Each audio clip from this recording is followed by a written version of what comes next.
Hello বন্ধুরা, চলে এসেছি আজ এক নতুন রেসিপি নিয়ে। আলু, গাজর, বাঁধাকপি সবজি। দেখে নাও উপকরণগুলো কি কি লাগছে। 2টো টমেটো, 1টা গাজর, 3টে শুকনো লঙ্কা, 2-3টে তেজপাতা, বাঁধাকপি। চলো শুরু করা যাক।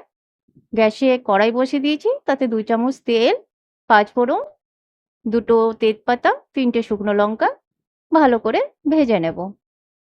ভাজা হয়ে গেলে কেটে রাখা আলুগুলো ভেজে নিলাম। এরপর গাজরটাও ভালো করে ভেজে নেব। ভাজা হয়ে গেছে গাজর। এই সময় গ্রেট করে রেখেছিলাম আদা, সেটা দেব। সেটা দিয়ে ভেজে নিলাম। হয়ে গেছে সব ভাজা। এবার বাঁধাকপিটা দিলাম।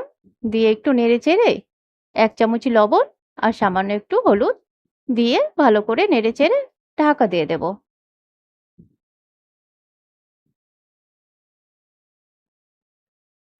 অনেকটাই জল বেরিয়ে গেছে আর সেদ্ধও হয়ে গেছে অনেকটা। এই সময় কেটে রাখা 2টো টমেটো দিয়ে দিলাম। ভালো করে নেড়েচেড়ে আবারও ঢাকা দিয়ে দিলাম। হয়ে গেছে অনেকটা। এই সময় আমরা 1 চামচ জিরে গুঁড়ো আর 1 চামচ ধনে গুঁড়ো দিয়ে দিলাম। আমরা এটা ভাজা জিরে আর ভাজা ধনে ইউজ করব এখানে। হয়ে গেছে আমাদের সবজি রান্না।